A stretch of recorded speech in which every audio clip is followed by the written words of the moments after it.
What is up, guys? Welcome on back to TK's Garage. Man, I didn't want to make this video today, but I saw this on 24/7 Wall Street, and I had to talk about it because if we're starting to hear it on Wall Street and through other financial, not just like on when I say on Wall Street, I mean like financial brokers, people that are kind of in the know about the money side of things. It verifies the rumors and the other stuff that I've been hearing that Stellantis is about to cut over 50% of their workforce in the US.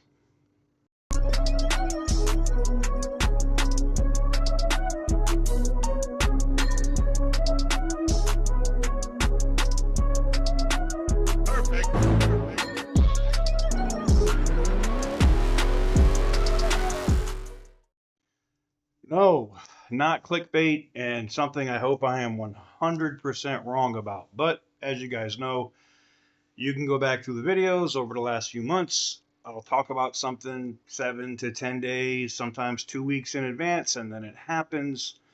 And then you guys are like, damn, he was right about that too. The sources within the company that I have are really good when it comes to Stellantis. Ford too, but Stellantis for sure. And it's everywhere from workers on the ground to executives at the company. Well, I saw this over on 24/7 Wall Street that a major, and I'll put it up here for you, a major U.S. automaker is rumored to be doing a 50% layoff.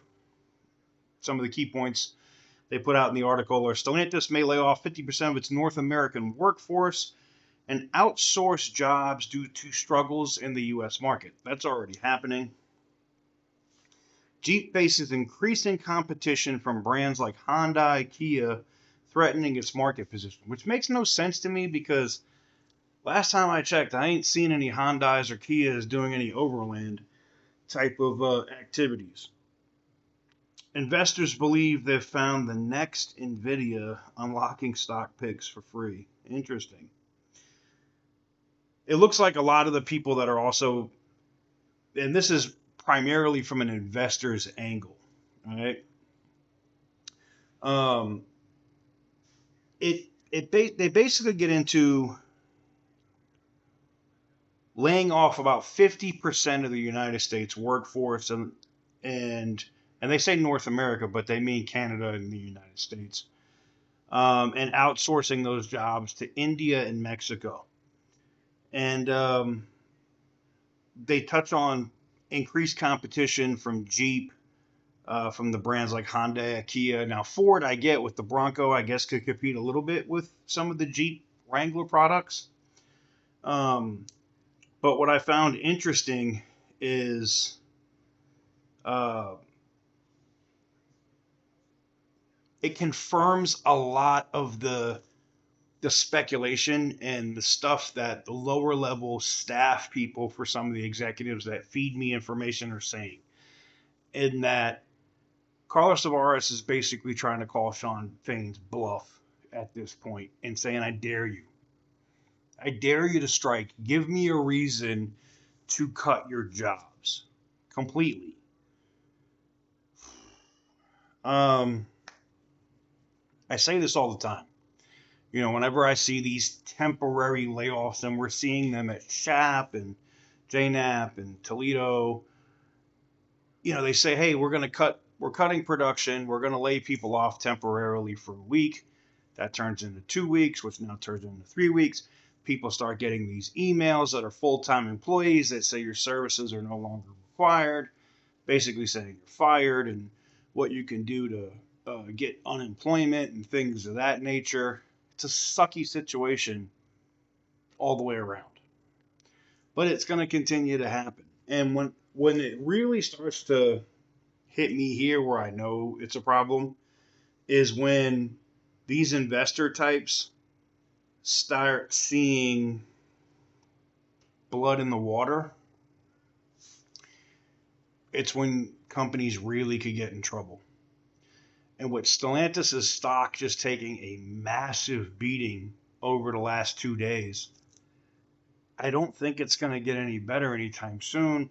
I think more people are going to short the stock. Now, there's some very quick and instant ways the company could turn this around or try to hedge off massive short bets and, people, pushing speculation to try to beat the stock down further.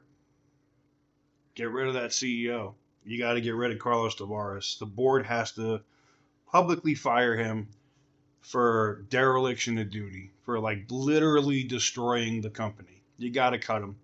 You cut him, public interest in the stock instantly goes up. When they floated the idea of firing Carlos Tavares, the stock went up 3% in an hour. That's huge. When you lose 15% over 2 days because of you cutting expectations further, because the cutting that Carlos Tavares has done has basically put your company on the verge of bankruptcy, and to the point where you're going to cut 50 to 60% of your workforce. Meaning they're probably going to produce a lot less cars. And I kind of feel like some of the Wall Street stuff that they're talking about now, a lot of the investors, they are considering these temporary layoffs in that 50% number, right? But it wouldn't surprise me to see Stellantis go full board and cut. We're seeing that with Volkswagen now in Europe and Germany. So it could happen here. If you do work for Stellantis, you have to understand that there is no such thing as job security as long as Tavares is the CEO of this company. It's just not there. You got to get somebody in that actually knows the automotive industry, knows where to buy quality parts, and those quality parts assemble into a semi-reliable vehicle. Because the ones they're building right now, everybody wants to blame the workers for it, but it has to do with the quality of the parts that they're assembling. You can't blame it all on the worker.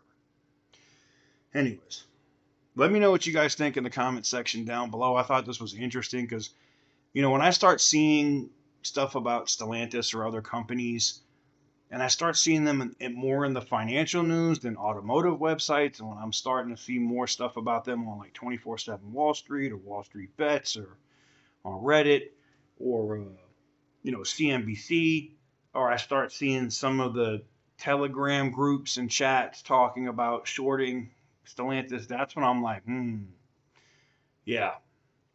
So, anyways, let me know what you guys think in the comment section down below. Give the video a big thumbs up if you like what I do. Hit the subscribe button if you haven't already. I sincerely hope that it doesn't come to these people losing their jobs. I hope that it doesn't come to a 50 or 60% cut of the labor force. But unfortunately, from what we're seeing right now with these temporary layoffs, and I think they're just waiting for a couple of indicators before they literally just drop the hammer, I think it's going to get bad here really soon. Anyways, until next time, stay petty, my friends.